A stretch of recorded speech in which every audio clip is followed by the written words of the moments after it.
Where'd Josh go? Mate, if I'm in a trench and I'm looking for someone with courage, honesty, decency and loyalty, mate, people like you are the people that we need right beside us when the bullets are flying around our ears. Okay. In the room we have stakeholders, we have members of parliament, we have powerful people, but we also have volunteers. We have people at the coalface every single day. They've got red tape. Sometimes the red tape goes out the window. Sometimes it's 3 o'clock in the morning and they're answering calls. They're the silent angels in our community, and I just want to thank you for being here today. And obviously you're in a situation where you're kind of fed up of hearing the platitudes that political figures make and promise. You've given up because you've got work to do and you just get on with it. So I really do thank you. For those that don't know me, my name's Bruce Reynolds. I've been in business for 24 years, and like Di, I do come from humble beginnings, proudly, and I just had to learn to make $20 in my pocket as a 15-year-old apprenticeship, as apprentice turned into 21 and 22. I'm certainly not loaded or powerful, but like that gentleman there, sometimes you have to stand up, and I wish you'd stood up. Maybe I wouldn't be here, because some of the common sense stuff that you brought to the conversation tonight, or this afternoon, is the sort of conversations that we are needing. Ending homeless is a fantastic ideal, isn't it? It is a fantastic ideal. And if we can do it or not, that's for debate. But what we can do is we certainly can provide shelter. And that could look in a million different ways for 1,000 different people. Some people just need, like Gary, who sleeps a little bit down in Aberdeen Street from me, he just needs somewhere to lock up, somewhere to be safe for the night so he can go about his business the next day. Someone like Josh with a future, he's capable and can service a home and live in that environment. But you know, Josh, a lot of your mates aren't quite ready for that yet. So we need to be there for everyone in our community. There are 500 to 1,000 individual stories on the streets tonight. There's going to be next year, make no mistake about it. After all the conversations, there's going to be a swell of more, and those at the front line, they know it, and they're going to need a whole heap of support.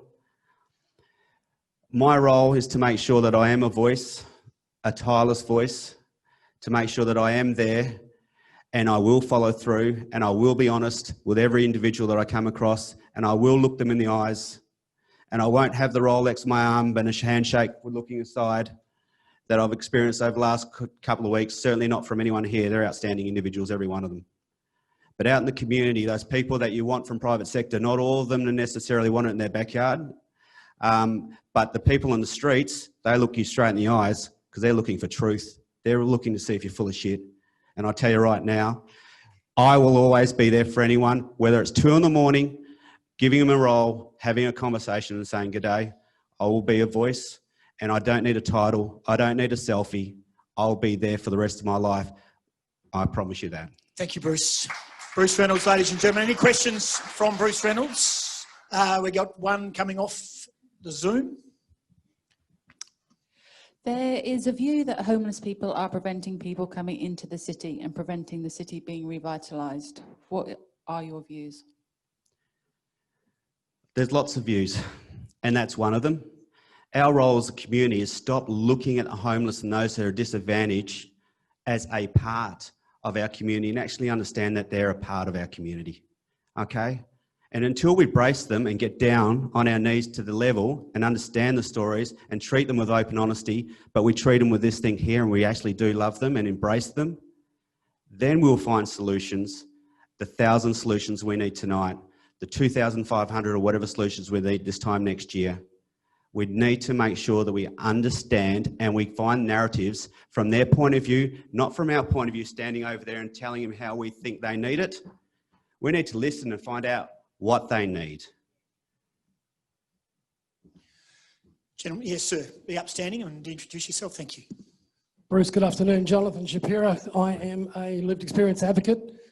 My son and myself actually spent several years living on the streets of Darwin and Perth.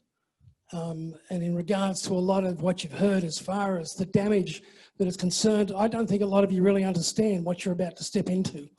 Unless you've actually been on the streets and have been there, it's too hard to really understand. Myself personally, I do not believe that we can end homelessness, but my question for you is really engaging with the lived experience as far as going forward is concerned.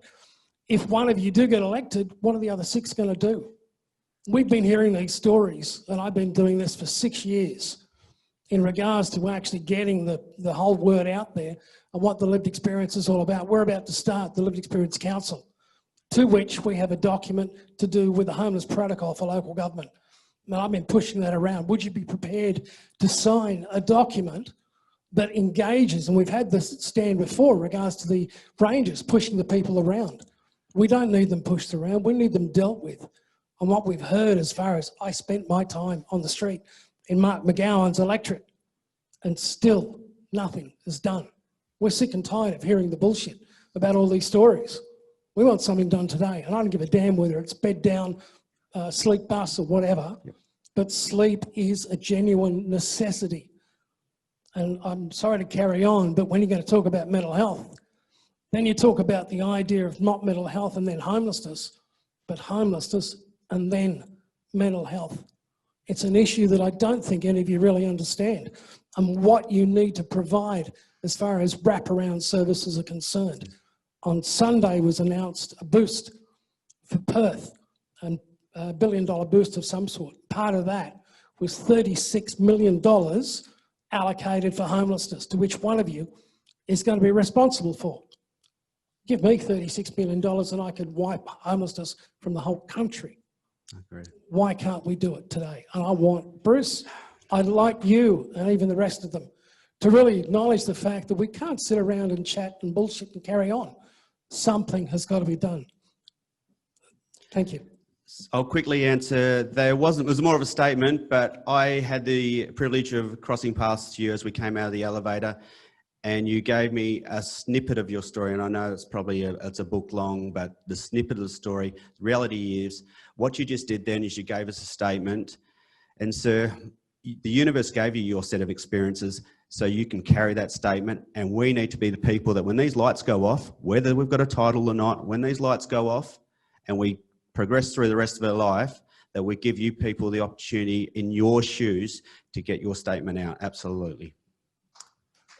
The Financial Counsellors Association of WA, and I just want to know, as going forward, how much you want to try and collaborate with other peak bodies regarding the long-term impact of homelessness with people. We talk a lot about transitional housing, but without a basic income and an income that is consistent, people are going to constantly be out on the street. So without a basic income, and I also would like to know how much you're behind the Raise the Rate campaign, because, you know, if you're only on $272 a week, you can't even afford to rent anything. So what are you going to do? You know, this is a really big issue, and people need a basic income just to survive and to keep a roof over their head. So I'd like to know what your opinion is about that. I concur, and unfortunately, even in a role of Lord Mayor, while we can advocate for those sorts of things, we don't hold those particular purse strings. But when you were just talking about collaboration, 3 minutes, and I probably wrote 5 minutes there, as a body of collaborators, you guys who are in the services, and I've been involved with non-for-profits for 20 years. The first opportunity I've had, I've just followed that through, and I've been really active wherever and however I could, through heart and through hands.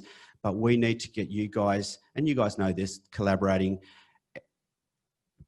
I would love to see a charity chamber, not just for homelessness, but like a convention centre, almost not that size, chamber where we can have an open environment like Brodie has built, where all the different charities can come together, and then they can use each other like a washing machine of ideas without the overheads of the individual rents. And then, because the reality is you're all fighting over a shrinking dollar, and that fundraising dollar gets eaten up with the overheads.